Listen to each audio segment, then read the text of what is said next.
All right. So thanks for having me to talk today. I'm going to talk about Sideline USA, which is a nonprofit to support medically disqualified athletes. Today I'm going to try and keep it brief, but we're going to go over a quick background of what Sideline USA is, the effects of medical disqualification on athletes, how can we improve the patient care, and what you guys can do to get involved either with us or just in this topic in general. I have this on here mostly because I talked to a bunch of athletic trainers, but I've been on the board for Sideline USA for 3 years back when it was just Sideline Chicago. We've since expanded nationally and have a lot of campus support from colleges and universities across the country, as well as our National Athletic Trainers Association, who's luckily for us decided to sponsor us and take us aboard with them too. So what is a permanently sidelined athlete? It's an athlete who can no longer participate in their sport due to career-ending injury, health condition, or concussion risk. Pretty simple definition, but one thing to keep in mind right now too is the pandemic in and of itself, just because it's literally sidelined millions of athletes unexpectedly from their sports. While not permanent, like a lot of medical conditions cause, it does have the same effects that we're going to talk about here in a little bit. And so what we're going to do quick is watch, just to wake everyone up here, a little video about how Sideline USA was started with a family actually in Chicago.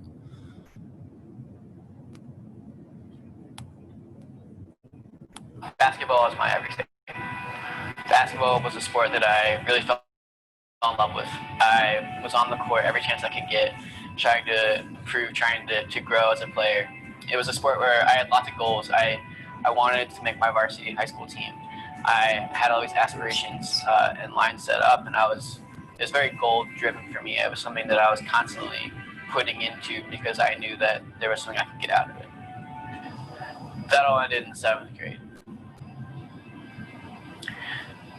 So my doctor sat me down, and he looked me in the eyes and said, I'm really sorry, but you're no longer going to be able to compete in basketball. That was devastating. I mean, I was kind of shocked. I couldn't believe that just like that, I was no longer able to play basketball. Basketball was something that I had known my whole life. It was something that I invested so much in, and for what now it's all gone. In the months to follow, I was really devastated. I felt really distant and blocked off from a part of myself. I was able to watch my friends do what they love, but I could do nothing but watch. It was this feeling of kind of disbelief. How was I able to play, and today I'm not able to.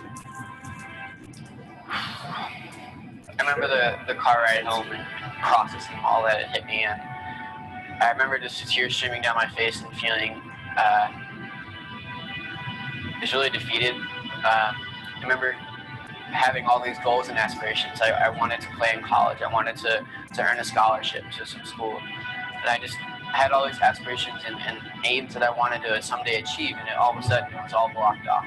I was locked out of a whole world that I had invested so much of myself in. When I got to high school, my English teacher happened to also be the varsity basketball coach.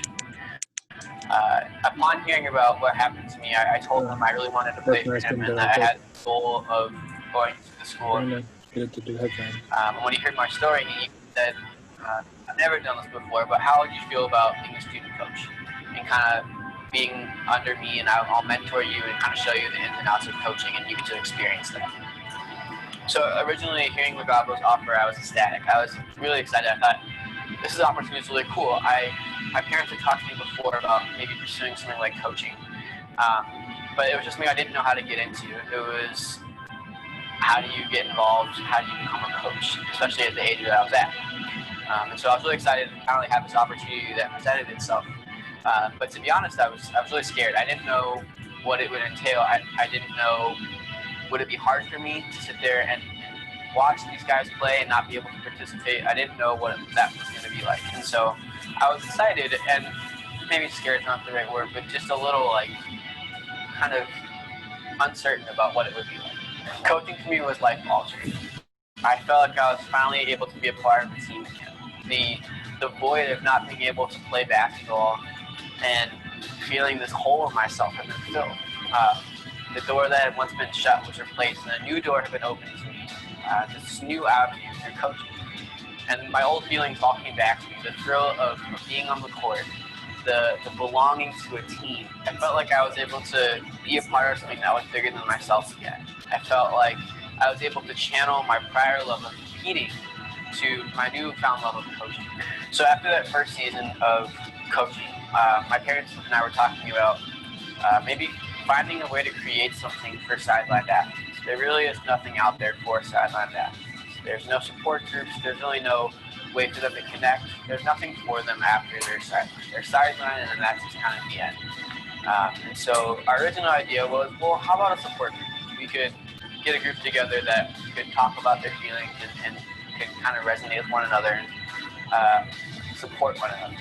But as much as I think that's good, I wanted something that was more human. I wanted more positive action. I wanted something that would take the negative and turn it into a positive. And so that birthed the thought, well, what if the kids could participate in their sport through the role of their choice, similar to what I was able to do at my high school. And that sparked the idea for Sideline. And the idea for Sideline is that athletes who are no longer able to participate in their sport due to a health condition or an injury would be able to be reunited with their sport, have their void filled through a role of their choice. And the underlying idea behind Sideline was taking a negative and taking a setback and turning it into a positive thing. And the skill of adaptability is something that is both necessary both on and off the court. Sideline Chicago is unique because it inspires one to move forward, to take an obstacle and to overcome it. Sideline teaches the skills that one learns through sports, such as community, positivity, adaptability, perseverance. Okay, and then there shouldn't be any problem. The thrill of being on the court, being on the field, belonging to a team, having that brotherhood, sisterhood, the adrenaline rushes. It's an experience that you don't get anywhere else. Sideline is unique because it recognizes the group of athletes whose reality is they can no longer compete, and it provides them with an opportunity to feel those emotions in a new avenue. Sideline Chicago is powerful because it offers back an experience to the athlete that they never thought they'd have back.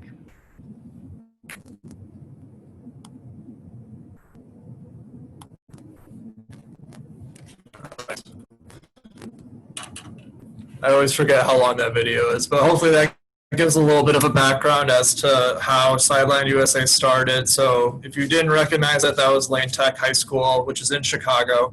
And it was founded by Cade and his mother. Cade's actually now a freshman at Baylor University, so that video was done a while ago. But thanks to his vision, this all kind of created, and it's really grown exponentially since the first time it was started. On the screen now, you guys are all familiar with the various injuries, health conditions, and things like that as well that can cause an athlete to become permanently sidelined. Some of you may have experience with a lot of these or maybe none of them yet. These are all things to consider. And like I mentioned before, with COVID-19 going on right now, while the being sidelined is not permanent, hopefully it is removing millions of athletes from their sport unexpectedly and creating a lot of the same things we're going to talk about right now. So the research that you can see cited at the bottom right there has shown that athletes can go through the same type of grief that people experience when they lose a loved one. It also leads to things such as depression, alcohol and drug abuse, disordered eating, sadly even suicidal thoughts, amongst the other things you see on the screen in front of you. In a survey that we conducted a few years ago now, but with representing 44 permanently sidelined athletes from 18 different states and actually 5 different countries, it was shown that 84% of those surveyed reported depression in the first year, and even worse, 31% admitted to having suicidal thoughts within the first year after their diagnosis. Obviously, this isn't a large sample size, but with the pretty niche group that we're trying to target, this is actually one of the largest surveys that's ever been done for this group of athletes, and we're hoping to expand that right now, actually. And so this is from that same survey, and what this is representing is the percent each group reporting they have not yet achieved acceptance and how long after their diagnosis. So 1 to 12 months after being diagnosed or being removed from their sport, 91% said that they still had not achieved acceptance. 1 to 2 years afterwards, 100%. So they actually go through what's called a looping effect that we'll go through here in a minute, and they actually regressed. And then 25% still reported that from 3 to 5 years after the incident, and 31% again, even 5 years afterwards. Overall, 71% reported they have not achieved acceptance yet. And I know those percentages seem kind of backwards and all over the place, but we'll explain why that happens here in a second. So whenever we're talking about this, we need to keep in mind the 3 domains of experience that an athlete goes through during injury, and those are the physical, social, and psychological aspects of injury. And like we discussed before, the grief that a sideline athlete goes through is very similar to the model that you guys are all familiar with, which is like the Kubler-Ross model of grief. But for sideline athletes, it's also been blended with Lewis and Parker's 7 stages of transitional change. And so the 2 that may not look familiar are shock and testing. And so for some sideline athletes, a lot of times they're finding out about these health conditions similar to Cade from a pre-participation physical. So they have no idea that it's coming at all. And so the shock and not having any control can be very detrimental to these athletes. And then once they move through the stages of grief, they enter what's called a testing phase, where they're trying to find something to replace what it is that they lost because of their diagnosis, and hopefully moving towards acceptance. But the reason why some of those percentages that you saw before change so often is because the looping effect is very strong with permanently sidelined athletes. And so as you can see on the screen, as they begin to move through the stages of grief and to that testing phase, a lot of times the first, second, third thing they might try to replace sports with don't fulfill them as much as they hoped, and they actually loop back to the beginning. And so while an athlete can seem to be on the right track, it only takes making, one decision or trying one thing that doesn't work that they're hoping for, and going all the way back to the beginning and having to go through this all over again. And so the 5 things that we really need to consider and how they're going to transition from athletics are listed here. Those are from Taylor and Ogilvy's conceptual model of career transition, but they also apply in this scenario as well. The first one, for developmental contributions, we're talking about how that athlete was brought up in their life. So are they someone that keeps things internalized, or are they someone, that has like the most athletic mindsets, taught to keep things and work through them and, just kind of keep to themselves? Or are they someone that's more open with their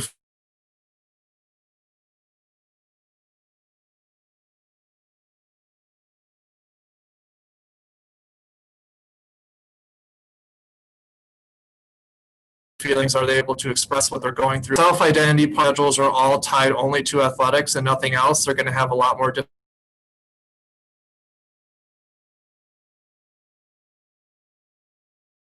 difficult time transitioning from sport.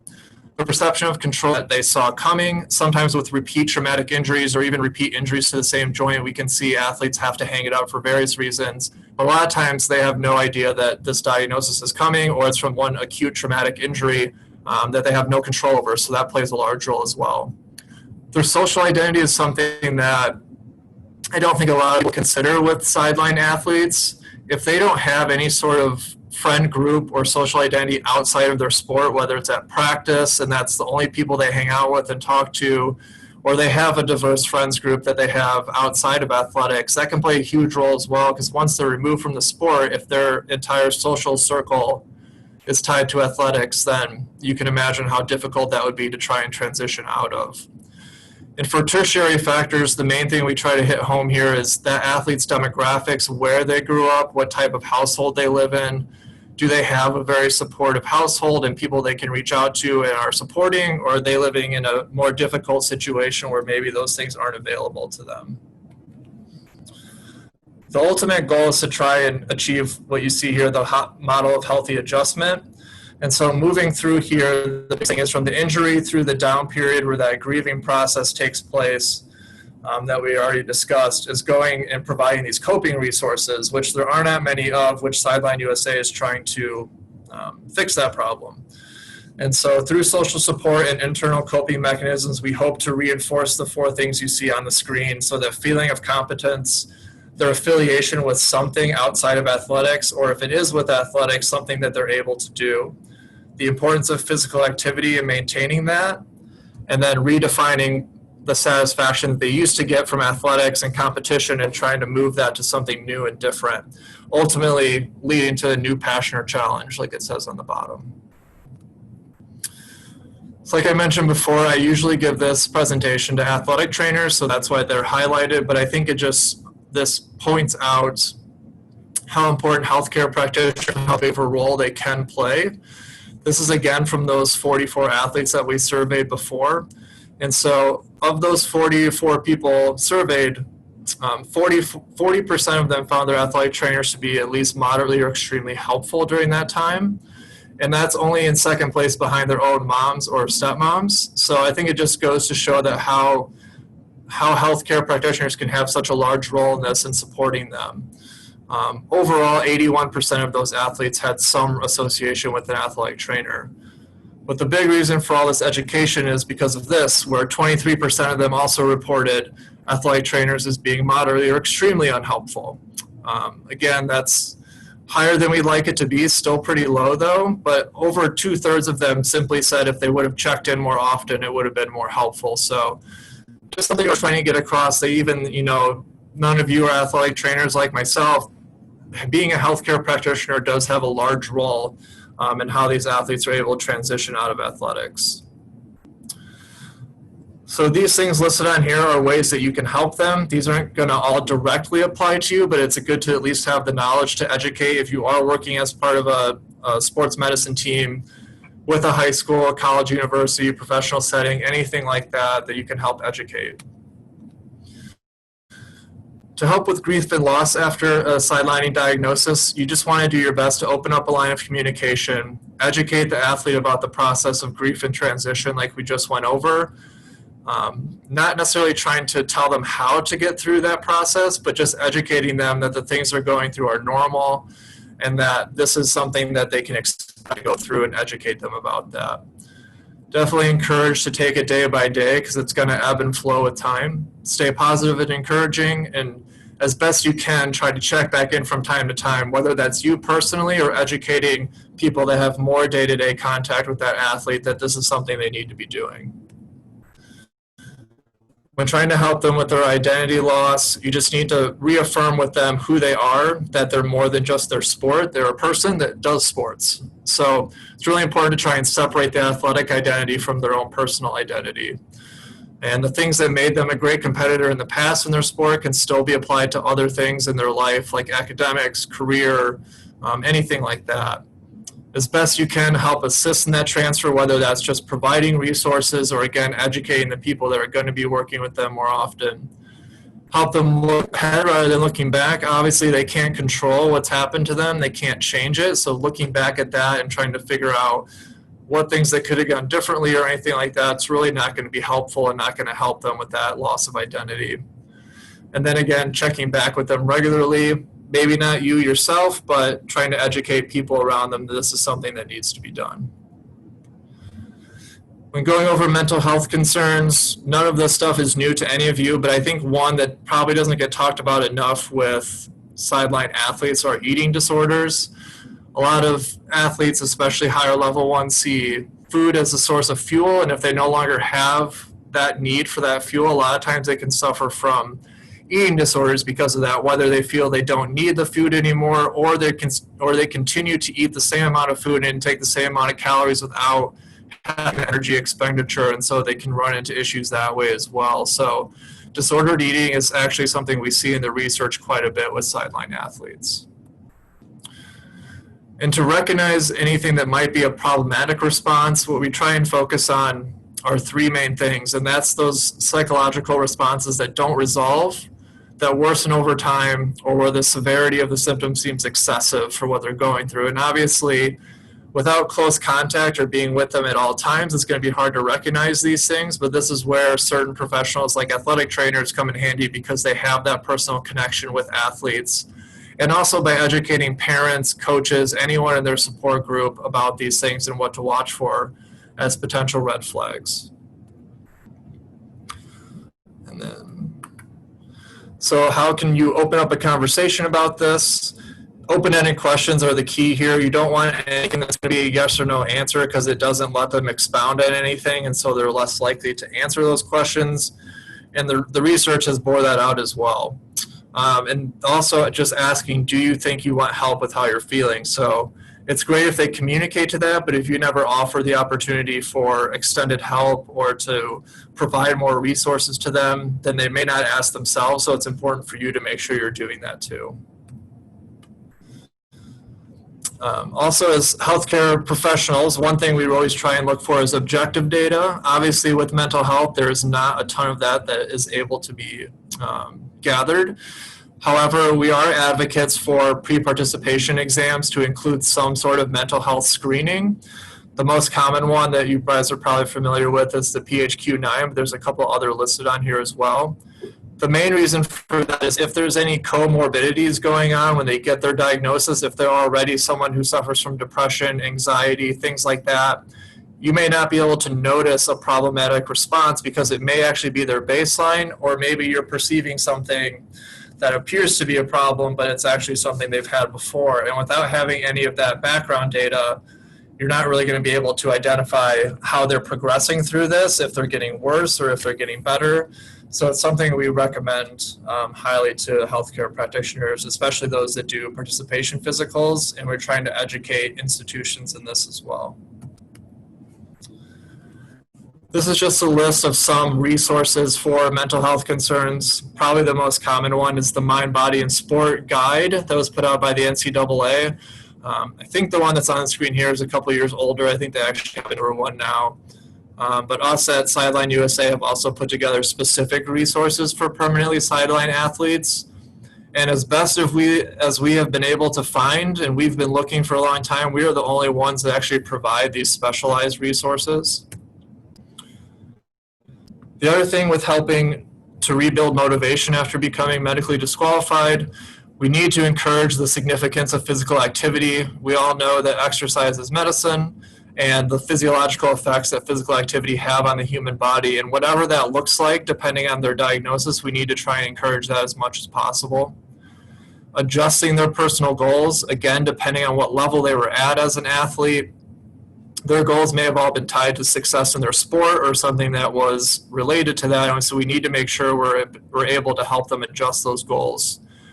Make sure whatever those goals are realistic.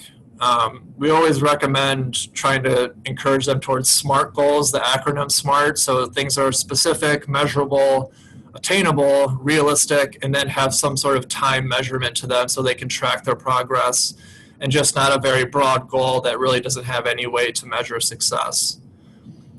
Identifying new passion or challenges, which we're going to go over here in a second, and then trying to retain that competitive edge in other things other than athletics. So a team approach is obviously best when you're trying to create a support network. The biggest thing is trying to be committed to being an active part of their support network. And again, depending on the setting you're in, especially as physicians, you probably don't have that day-to-day contact that some other people are going to have. But providing the education, or if you are part of that, you make sure you're committed to being part of it. The athlete's coach is going to have a huge role in this as well. And one of the biggest things we always try to pass the message along about is meeting as a team, so you have a consistent message. Athletes may have one or two people that they're more comfortable talking to in their support group, and so it's important that you guys all deliver the same message, because if the message changes from person to person, it really just leads to confusion, and it can actually be detrimental to them, moving forward and achieving acceptance as well. And then having resources available to direct the athlete to if they need them. So outside of SidelinedUSA, sports psychologists or psychologists in general are great resources for these athletes. Sports psychologists are few and far between. There aren't many around, especially if you're from a more rural area. They may be even more difficult to find, but they're going to be able to help them out more so with the athletic identity and knowing how to use that to their advantage and how to help them cope through this process but obviously psychologists know a lot of these techniques as well and can be extremely helpful. Another athlete with a shared experience, so connecting them together. And the biggest thing with this is we don't want other athletes telling the sideline athlete you're connecting them with how to move through their stages of grief or how to get through it. It's more so to share their experiences and what helped them, to give them options and have them think of things that maybe they didn't think of in the past. So not necessarily to guide them through it, but more just to share their experiences. And then obviously, SidelinedUSA, we have all these resources available on our website, and they're all free. We don't charge for any of this at all. So we're going to talk a little bit about the things that we make available. Our program model is pretty simple. We just try to reunite permanently sidelined student athletes with their passions, inspire them to find a way forward. And we do that through three main ways. Two of them being mostly within our website, which are the resources of the coping strategies that we provide. We have numerous articles available on our website written by healthcare professionals as well, such as sports psychologists. We actually have a few articles from the only 2 people that we're aware of that actually study this available on our website. We also try to provide social support. So right now we do that through a Facebook group for sideline athletes. We're working on putting that in-house in our own website. And then new pursuits, so basically giving ideas related to athletics that they can try to pursue or learn more about if they want to stay connected. But we're also looking to expand that as well. Our resources fall into usually these 4 categories. So what to expect when becoming sidelined, how they can adjust healthily, what meaningful support looks like. So not necessarily for the athletes themselves, but for their support groups and the articles to help support them as well. And then beyond the game. So essentially, how can these permanently sidelined athletes look to go beyond this? And what are some ways that they can apply their athletic identity or goals or mindset to other things? Along with the connection side of things, we have a lot of podcasts available on our website, all the way from professional athletes. We have a former Green Bay Packer who is permanently sidelined who gave us a great podcast interview. Val Jones, who you see up on the top left, used to be an Olympic figure skater, and she was sidelined from her sport. And so a lot of these are just there to kind of talk athletes through, for them to listen to what their experiences were and how they turned this negative situation into a positive one. I already talked about the Facebook group already. We're working to move this onto our website, but one important thing to note here is if you do offer this to any sideline athletes you have, we actually have a sports psychologist who is in this group. And so if they notice that the conversations are kind of running stale or anything like that, they often will interject and give information or try to start discussion and kind of monitor what's going on in the group. So we do have a healthcare professional that looks over this group as well. Pursuits we kind of talked about briefly. We're working on building this out, but essentially careers that identify or fall within the athletic realm. We are looking at adding primary care sports, sports marketing, physical therapy, and other healthcare professions as well. And so we actually have a page here that's just for medical professionals. So I'm going to quickly go over to that. I know there's a little bit of lag between here, but essentially we've created resources and connections just for medical professionals, so for physicians, and kind of explaining how our program can be helpful to you, and articles and information and resources to give to permanently sidelined athletes. The other thing we work to do is if you want information for your clinics or your colleagues or anything like that, you can go on our website and request as many brochures as you want, and we'll send them to you for free. We don't charge for any of that stuff. Almost done here. All right, and so one of the biggest things we're working on right now is trying to establish research. We noticed that a lot of the articles that were in this presentation are extremely old, and that's not because that we didn't find, it's because there aren't any. And so there really is no standard of these athletes at all. And so we're working to change that. We have 2 ongoing studies, one that's looking at college and university standards of care and what they provide for those athletes. and trying to see if we can help them create a standard of care that meets a bare minimum expectation on how to support these athletes. Because from athletes we've talked to, there's an extremely wide array of responses from collegiate sports teams. Some schools do it very well and are very supportive. And we've had a couple of sad stories where they were permanently signed. A couple of athletes weren't even allowed to talk to their teams after that happened, and they weren't able to explain what's going on, and they were essentially excommunicated. And so we're really trying to add that at the very least, but really create a good standard of care. And then we're also interviewing permanently signed athletes through this survey as well to create more data, especially onto the mental health aspects of things, and trying to establish the need for something like SidelinedUSA and the need for a standard of care. And so we're working to try and change the lack of research and trying to add to it. And this is just some of our social media stuff. Obviously, you can help us out by staying informed, first and foremost, utilizing our resources. Again, they're all free, so none of it, we don't charge for any of it. We're open to presenting at anything. I think I've given 4 presentations this month already on this, and we're also open to traveling and doing anything like that if you want to come talk or do our training, anything like that. We also are open to volunteers. We're a completely volunteer-run organization. Nobody is paid for this organization, so any volunteer that's willing to contribute, we're all ears and are open to your helping out. And then this is just our contact info. This is also my personal email here, so if you have questions or anything like that, you can feel free to email me as well. So thanks for your time. Hopefully it was a little informative, and if you have questions, I'm happy to answer them.